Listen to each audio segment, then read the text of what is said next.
आज सुबह में मुजफ्फरपुर के प्रसाद हॉस्पिटल में एक बहुत ही भयानक दुर्घटना हुई जो बहुत दर्दनाक है। वहाँ आईसीयू में आग लगा। वहाँ जो सूचना मिल पा रही है, जिसने जो फायर ब्रिगेड के लोगों ने जो रेस्क्यू करके बाहर निकाला, तो उनके कथनानुसार 15 से 20 लोगों की मौत हो गई है। और उन लोगों ने कहा कि डेड बॉडी निकाल के हमने बाहर रखा और डेड बॉडी को किस एम्बुलेंस में डाल करके कहाँ ले गया अस्पताल मैनेजमेंट, इसका पता नहीं है।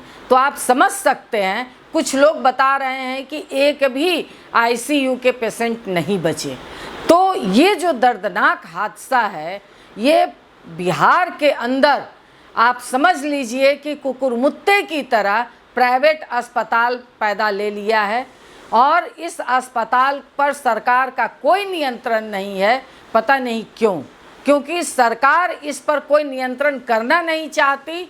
वहाँ से बड़े पैमाने पे शायद सरकार को कमीशन मिलता होगा, क्योंकि अगर आप वहाँ कोई प्राइवेट अस्पताल कोई सरकारी मानक के अनुसार मुझे नहीं लगता कि कहीं चल रहा है। अगर उसका जांच हुआ होता, जो बातें उभर करके आ रही हैं कि शॉर्ट सर्किट से आग लगा, आईसीयू में एसी लगातार चलता है, तो इन सारी व्यवस्था पर अगर नज़र रहती, एक मानक तय कर देती सरकार, तो ये सारी परिघटना नहीं घटती। आप समझ लीजिए कि एक अस्पताल के अंदर लोग जाता है ज़िंदगी लेने के लिए, मगर वहाँ अगर इस तरह की भयानक और दर्दनाक घटना घटे तो इससे ज़्यादा और दर्दनाक कुछ नहीं हो सकता है। इसलिए मैं यह मांग करती हूँ कि पूरे बिहार के अंदर जो कुकुरमुत्ते की तरह प्राइवेट अस्पताल खुल रहे हैं, उन तमाम अस्पतालों को सरकारी मानक के अनुसार सरकार एक मानक तय करे और उस पर जो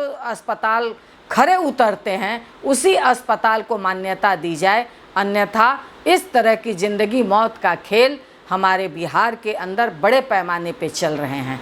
कहीं कोई घटना घटती है, लोग मतलब अगर आईसीयू में डेड बॉडी को भी वेंटिलेटर पे रख करके उससे पैसा, परिवार से पैसा ऐंठने का काम ये प्राइवेट अस्पताल करते हैं।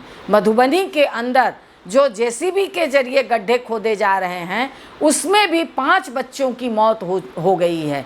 तो इस तरह का जो ये पूरी लापरवाही, हमारे बच्चे, हमारे पेशेंट इस तरह की घटना का शिकार हो रहे हैं और सरकार की इस पर कोई नज़र नहीं है। तो मैं तमाम पब्लिक से भी यह मांग करना चाहती हूँ कि इन प्रश्नों पे आप मजबूती के साथ सड़कों पे उतरिए और सरकार को इन प्रश्नों पे अपनी पॉलिसी बनानी होगी। अन्यथा ये सवाल मजबूती के साथ सदन से लेकर सड़कों पे गूंजेगी। धन्यवाद।